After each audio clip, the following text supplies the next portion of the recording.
YouTube vinyl community, Charles Bradley fans, random people on the internet. My name is Giggens, and we are here today to talk about Charles Bradley's last album, his posthumous release, Black Velvet, released on the Daptone Dunham label on November 9th, 2018.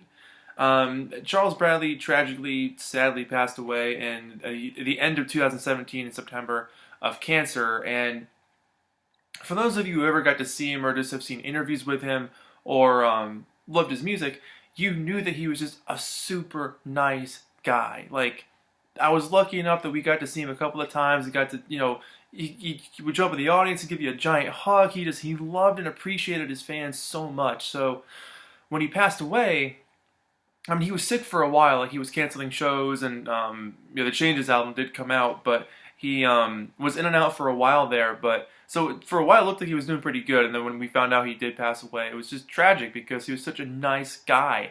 With this big turnaround, this late in life kind of resurgence of a career for him, after having a really difficult life, this was like, at least he went out on top.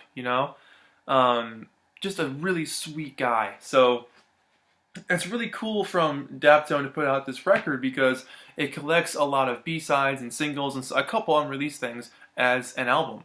And it works really well. I really enjoy this album a lot. I like Charles Bradley anyway, so it's one of those things where, like, no matter what he's on, I just naturally like it because I love his voice. I love the soul that he just pours into every vocal performance. He was the embodiment of his being. I mean, if that even is a thing to say. Everything he had, he put into every single performance he ever did. Just a hands down amazing showmanship, entertainer, you name it. What a guy. But this was, like I said, collected from some things that were hard to find, like some 45s that are now out of print, and some things that were on EPs that are super hard to find, like this EP here, that one there, the Hope You Find the Good Life EP. I've only seen that once since when I bought it. I haven't seen it since. So, cool to have those tracks on an album collected with some other stuff. And a couple unreleased things that, like, you have to wonder why they were ever not put out on an album.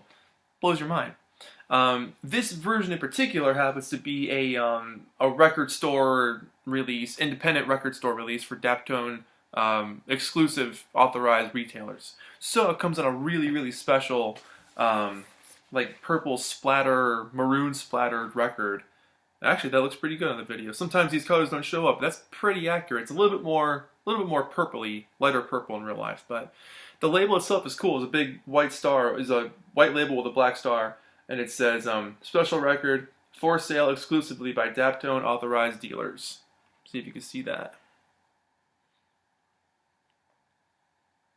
So, very cool. Very excited to have this thing.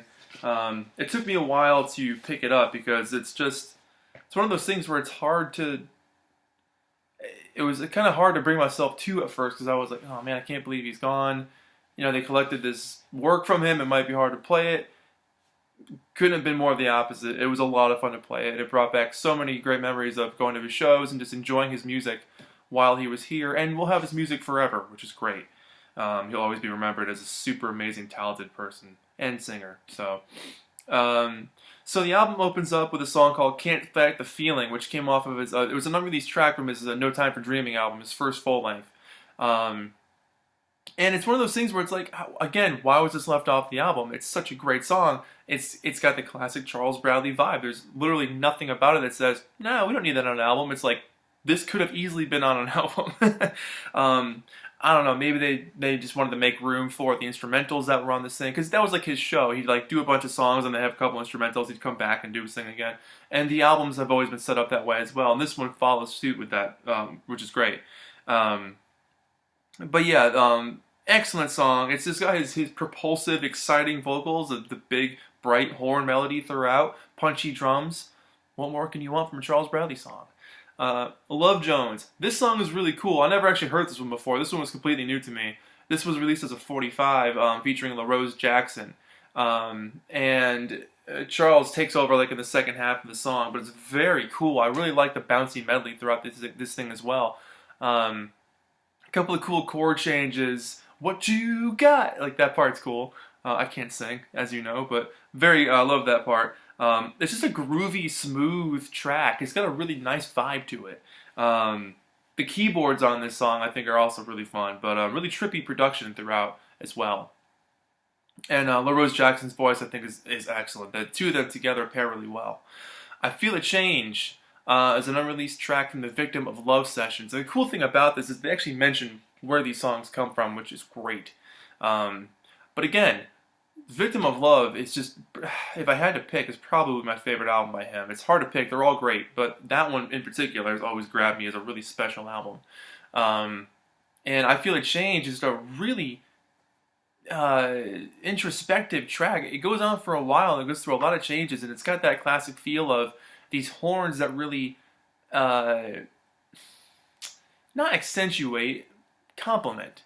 The horns really complement the mood and the vocal stylings that Charles brings out to the track itself. Which the track overall is kind of more of a slow burner, almost like a woozy track. And the bass and the guitar that literally roll through this thing the whole time are really cool to listen to. The drums are a little cautious throughout the whole track until it kind of builds up at the end.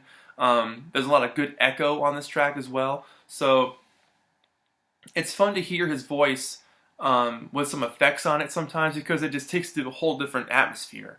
Or an already amazing vocal performance taken to a whole different planet. It's kind of cool. But I think it just adds to the element of his artistic growth. I mean, he was able to do a lot with his music and his voice. It wasn't just the whole soulful horns thing. He can do a little bit of, like, I mean, the Changes album shows a lot of his different styles, which I think is great. Slip Away, the next song on here, is by Rodriguez. You know, that was a movie called Searching for Sugar Man or something. The documentary about this guy, Rodriguez. This was a single that came out on an album by the Light in the Attic Records. And I've had this for a long time. This is a great track. To me, this is like, the cool thing about Charles Bradley is he can take any song and make it his own, and it sounds like he wrote it and lived it and was like just the inspiration for all this stuff. So Slip Away in particular, absolutely fantastic song. The horns on this one are super expressive. Charles just gets really into it, and he lets out a couple of screams on this thing. They're just the reason why he was called the Screaming Eagle of Soul. I mean, can't go wrong. And then Black Velvet, track 5 on side 1, the last number on this side, is an instrumental, and I feel like it was written for the album. It had to have been. But, you know, Black Velvet was the name of his James Brown impersonating character that he did for years. So I think it's fitting to call the album Black Velvet, because it kind of comes like full circle, and to have the instrumental track on here is just like how his other albums were. You know, you get to that last track on side 1, there was always an instrumental there, so love that. It's moody, it allows Charles to catch his breath if they were doing this live, and it's an awesome tribute to him. It's got elements that are mournful, a little joyous in parts, but overall kind of an expressive, like, remembrance of Charles, and a nice touching tribute to him. Very well done by the Menahan Street Band, which was his backup band. Side 2 opens up with the single, the double-side single of Stay Away and Heart of Gold, which I thought I had, but apparently I didn't. I remember looking at it at the show one time when I bought the first LP. Maybe I have it somewhere else. I thought I had it, maybe I don't. But Stay Away is a song by Nirvana, and Heart of Gold is a song by Neil Young, obviously. And both of these songs he completely makes his own. It's unbelievable. Stay Away is really cool. It's got this nice big reverberating guitar riff happening throughout the whole thing. And the way he just jumps into this character, and that scream at the end, that yeah at the end, is so cool. But I love the drums on this track in particular. They just kind of shuffle along the whole time. And Heart of Gold sounds like it was written for him. You would have never known this was a Neil Young song or that anybody else had done it, because of how much he puts himself into this track. The way he sings about, I've been here, I've been there, you know, I've seen these things, I've seen Redwoods, Hollywood. It sounds like, yeah, he's been on this journey across America. He's done the whole thing. And you believe every single word he says. But, you know, especially the lines like, you know, I'm getting old. Then the horns kind of punch in after that, too. Very effective. It really grabs at you, because he's putting so much of himself to relate to the lyrics, and it becomes a Charles Bradley song. And it's absolutely moving. Great track. I hope you find The Good Life. This is a really interesting song, and again, this track 3 here, then track 5, the electric version of Victim of Love, both come off of this EP here. And if you find the good life, this track is really cool. It's more of a calm, reflective. Um, it's void of horns. I don't think there's a horn on on this song at all. But you get some really nice background vocals, and it's cool to hear Charles come to a mellowed out vibe on this. He kind of just sinks into this role real comfortably, real smooth, and he just works with it. So in the songs where he can really scream his ass off, those are great. And in the times where he can be really calm and mellow and introspective and a little bit deep, a whole other side of him shines to prove how much of a vocal powerhouse this guy was, how wide his vocal abilities were. It's impressive. It's completely impressive. But I love the effects that they do on his voice in this track as well. Very interesting song. Fly Little Girl, this is an unreleased track from his last album, Changes. And this song is very interesting for me because it almost sounds like it was recorded in the 60s. The production on this song is really, really lost in time. I don't know how they accomplished this. It sounds like it was done in 1965. I mean, the drums alone sound like they're from a different planet. I don't know how they did this. But the big, bright church organ, the peppy hi-hat and snare combination, and the way he sings this thing, the backup vocals and stuff, it sounds like it was done in the 60s, which a lot of his stuff has that feeling, but it sounds like it was recorded now. This one doesn't feel like that. It feels like it was done a long time ago, which is truly interesting to hear. Great song. And then he also wrote that one, which he co-wrote a lot of the tracks on this album as well. But Hope You Found the Good Life, he co-wrote that. Fly Little Girl, Victim of Love, the last track he also co-wrote. I Feel a Change, Can't Fight the Feelings. He's all over this thing with co-writes. But Victim of Love, the electric version, this version's I love the album version from Victim of Love, which is just an acoustic number, super calm, super quiet, but very powerful with his vocal performance. And it's so different to hear it in this form. It sounds like, just the big band version he would have done on stage. And hearing him in this role, some of the words are a bit different. He kind of changes it up a little bit. But you get wrapped up in the spirit of this song. It's an excellent closer. Hearing Charles just scream like crazy at the end. He lets out this wail that just goes on forever. It's a big, groovy, electric version of Victim of Love, and just a fitting closer for him. Especially with that last line, it'll take me to my grave. There, that's deep. But here's the back cover. I've always loved the setup of the Daptone Records, aesthetic. The black and white thing. They list the tracks. They got some information, a little bit about the players, and you're done. Just like an old '60s album. There's the spine, if you can kind of, you might be able to see that. There you go. And here's the better look at the sticker. So that just says, what the details were here. So you can always pause that and read that. Overall, I absolutely love this album. One thing that I'm excited about is that, I don't see this being the last release because there's a lot of other stuff out there that isn't on this thing.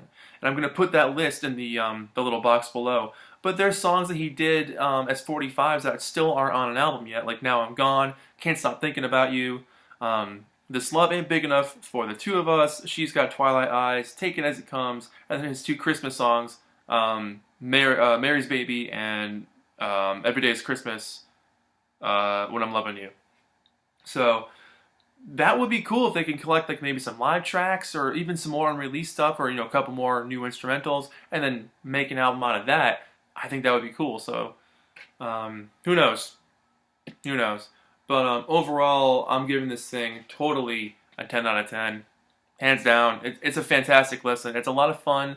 They sequenced it so well. They made an album out of it. It completely works as an album. Some of the stuff you might already have, but hearing it in this form and with some of the new stuff and harder to find stuff completely works. So, well done to the Dunham Daptone label there. Absolutely love this release. And I've been playing it like crazy. I love this album so much. And I love looking at the purple record too. It's very fun. So, hands down, 10 out of 10. And that's it. Oh, I did want to show one thing here. This is something that I found a long time ago, but it was put out by Scion Cars, the car company. Daptone's records remixed. So disc 1 is remixes of original Daptone songs, Disc 2 is the original versions, and this is where the song, the Sugarman 3, have Take It As It Comes on here, or Take It As It Come, with Charles Bradley off their Pure Cane Sugar album. And Charles is right at the top, right under that plane. Charles is up there. So I've never seen this anywhere. This must have been like a promo thing, but you know, when he bought a car, I guess. But love that Sgt. Pepper inspired cover. So very cool to have that really old. This is from 2007, so it's well before his first album. But anyways, that's it. My name is Giggens. This has been Charles Bradley, Black Velvet. Thank you so much for the amazing music, Charles. You are sorely missed. And that's it. Thank you so much for watching. 10 out of 10. I'll see you guys in the next video. Bye-bye.